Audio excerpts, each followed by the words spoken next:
Hola chicos, espero que se encuentren bien. En este video hablaremos sobre las causas, desarrollo y consecuencias de la Primera Guerra Mundial. En realidad hablaremos más específicamente de lo que es desarrollo y consecuencias, porque las causas, ¿no es cierto?, ya las vimos en lo que fue nuestra etapa de clases presenciales y en la primera y segunda etapa de aprendizaje remoto. Como ustedes saben, la Primera Guerra Mundial es uno de los conflictos bélicos más importantes en la historia de la humanidad, que se desarrolla entre 1914 y 1918, y también fue llamada o conocida como la Gran Guerra debido a la tecnología del armamento utilizado y porque enfrentó a las grandes potencias industriales de ese entonces. Como mencionamos anteriormente, las causas las mencionaremos brevemente ya que las hemos trabajado bastante. Entre las causas tenemos, ¿no es cierto?, el imperialismo, que es esta lucha por el dominio colonial de las grandes potencias europeas, que fue tensionando las relaciones en Europa, además del nacionalismo, que es este orgullo, ¿no es cierto?, en las poblaciones donde exaltan las virtudes de cada nación, lo que junto con una situación de límites poco clara, principalmente lo que fue los Balcanes y en el caso de Francia con Alsacia y Lorena, va a hacer, va a aumentar la odiosidad entre las potencias y va a aumentar también la rivalidad, ¿ya? Ante este clima de tensión por el imperialismo, que era esta lucha colonial, que principalmente se agudizó con el injusto reparto de África, esto unido al nacionalismo va a hacer que las potencias comiencen una especie de carrera armamentista en caso de una posible guerra y también conformen un sistema de alianzas. En el sistema de alianzas tenemos a la Triple Alianza o potencias centrales, donde encontramos a Alemania, el Imperio Austrohúngaro e Italia, que posteriormente se va a cambiar de bando. Es más, cuando Italia perteneció a la Triple Alianza, tuvo una posición bastante neutral en el conflicto. Posteriormente Italia se va a cambiar de bando a la Triple Entente, que está formada por Francia, Rusia e Inglaterra, y que, como mencioné, se va a unir Italia y posteriormente Japón y Estados Unidos. ¿Ya?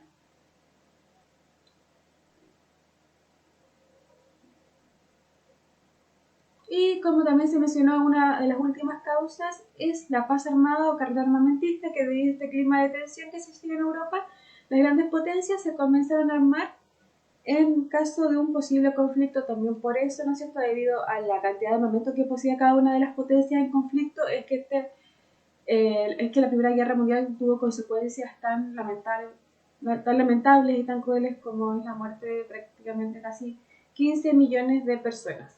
¿Ya? En el caso de historia, siempre hasta los números no son exactos.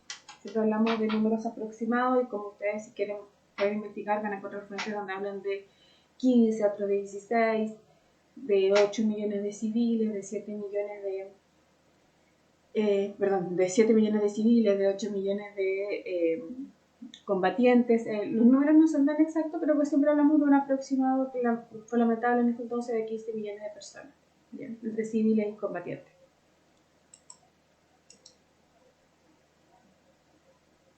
Y como yo les había mencionado, todo, ¿no es cierto?, proceso histórico tiene causas mediatas y también tiene causas inmediatas o factor detonante, como se le conoce. Este fue el asesinato del archiduque Francisco Fernando, heredero al trono del Imperio Austrohúngaro, que fue asesinado en Sarajevo, Serbia, por un nacionalista serbio. El asesinato de Francisco Fernando va a activar el sistema de alianzas y va a desencadenar la Primera Guerra Mundial. El asesino del archiduque Francisco Fernando fue identificado para Gavrilo Princip. Y como les mencionaba, ¿no es cierto?, esto va a activar el sistema de alianzas. ¿Qué va a pasar? Serbia, ¿no es cierto?, Austria-Hungría va a declarar la guerra a Serbia ante el asesinato del archiduque Francisco Fernando. Serbia era protegido por Rusia. Por tanto, Rusia, en apoyo a Serbia, va a declarar la guerra a Austria-Hungría. El Imperio Austrohúngaro era aliado del Imperio Alemán, que ante esto va a declarar la guerra a Rusia y a Francia, y con esto, ¿no es cierto?, inicia el conflicto. Que el conflicto se va a dividir en tres fases o va a tener tres etapas: la guerra de trincheras, la guerra de movimientos, la guerra de trincheras y la guerra submarina. ¿Ya? La primera que se va a dar va a ser la guerra de movimientos, que va a ser, digamos, la etapa en donde va a haber más conquista y más avance territorial por parte de las potencias en conflicto. Podríamos señalar que esta primera parte hay un avance, un mayor avance de lo que son las potencias centrales, ya que el imperio alemán va a producir, ¿no es cierto?, va a conquistar lo que es Francia y también va a avanzar sobre Rusia. ¿Qué va a hacer el imperio alemán? Lo primero que va a hacer en esta guerra de movimientos, que si tiene un avance rápido sobre el territorio enemigo, va a avanzar por lo que es Bélgica, ¿no es cierto? Y va a invadir o va a llegar hasta Francia. Creo que acá tenemos un mapita un poco más interactivo que nos va a mostrar cómo comienza este desarrollo de la Gran Guerra. Como dijimos, ¿no es cierto? Comienza con la guerra de movimientos que se dio entre dos frentes. Primero en el frente occidental, que el objetivo era ocupar Francia, y el otro en el frente oriental, que es el objetivo es Rusia. Comenzamos, ¿no es cierto?, con el frente occidental, con esta guerra de movimientos rápidos, que fue la primera parte que significó un avance sobre el territorio enemigo. Entonces en este mapa, ¿no es cierto?, el objetivo se muestra que el imperio alemán quería pasar por Bélgica, que era un país neutral, para llegar a Francia. Como Bélgica es un país neutral, esto produce que Inglaterra, ¿no es cierto?, ante lo que hizo el imperio alemán, le declare la guerra al imperio alemán.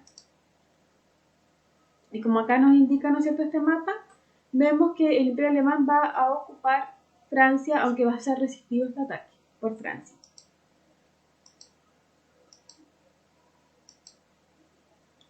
Es más, debido a esta resistencia, ¿no es cierto?, que después vamos a pasar a la guerra de trincheras.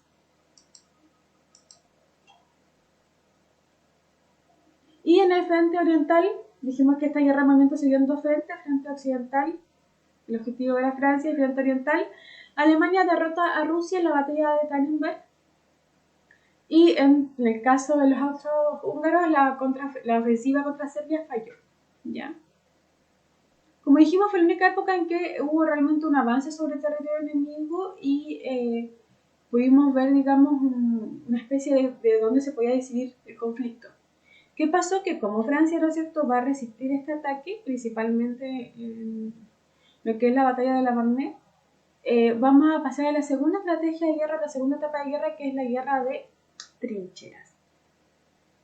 Las guerras de trincheras consistían en líneas, posicionamiento de líneas que eran donde los soldados cavaban zanjas profundas de aproximadamente 1 metro de profundidad y aprox 3 metros de ancho, que guardaban, ¿no es cierto?, que se guardaban con alambre de púa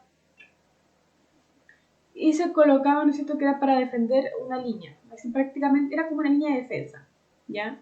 Recordemos que la Primera Guerra es una guerra donde se ocupó una cantidad, una tecnología en armamento nunca antes vista. Principalmente la guerra de trincheras fue para resistir el arsenal de armamento que se ocupó en la Primera Guerra. Entonces, ante esto, digamos, ante el arsenal de armamento que hacía muy compleja una guerra, ¿no es cierto?, cuerpo a cuerpo, debido al arsenal ocupado, es que se comienza a ocupar esta estrategia de guerra de trinchera. El primero que la ocupó fue Alemania, y los soldados se refugian en estas zanjas que cavan y que protegen con alambre púa. Y pasamos una guerra que, como hay dos líneas defensivas, se produce muy poco avance territorial. Y en realidad, para unos cuantos kilómetros, el costo humanitario es muy grande, alrededor de 200.000 muertes por avanzar solamente o por ganar un poco de territorio enemigo. Y las condiciones en las trincheras eran realmente infrahumanas. Estamos hablando de los soldados viviendo prácticamente en el barro, con ratas, con parásitos. Muchos soldados van a morir por las condiciones principalmente que hay en las trincheras, que hay que resistir cientos de días a estas condiciones, sin mencionar que debido al arsenal no se torciera constante ataque de bombas, lanzallamas, gases tóxicos como el gas mostaza. Entonces fue una guerra muy cruenta, muy desgastante, y que se consiguió muy poco avance. Fue una guerra de desgaste porque hubo muy poco avance sobre el territorio enemigo como para definir un vencedor o no de este conflicto.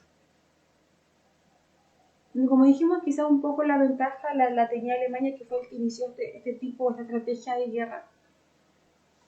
Y bueno, prácticamente, ¿no es cierto?, Alemania, por sobre las otras potencias, tenía un desarrollo industrial y armamentístico importante, que junto a unido, ¿no es cierto?, al número de ejércitos, podía hacer inclinar la balanza a su favor, porque aunque Rusia era muy poderosa en cuanto al ejército, era muy débil industrialmente. Entonces probablemente esto haría que en un inicio se pensara que Alemania corría con mayor ventaja en esta guerra y solamente era superado por Inglaterra en cuanto a su flota naval, ¿ya?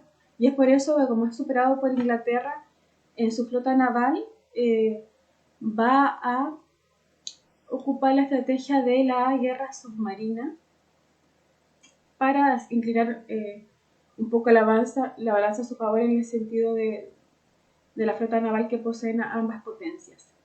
Como les mencioné, ¿no es cierto?, esta guerra implicó una revolución científica y tecnológica en cuanto a armamento, por eso es que pasamos a la guerra de trincheras debido al arsenal ocupado, tenemos carros de asalto, los tanques, una tecnología nunca antes vista, ametralladoras, aviones que inician reconocimiento aéreo, también bombardean ciudades, por eso el costo también económico va a ser súper importante.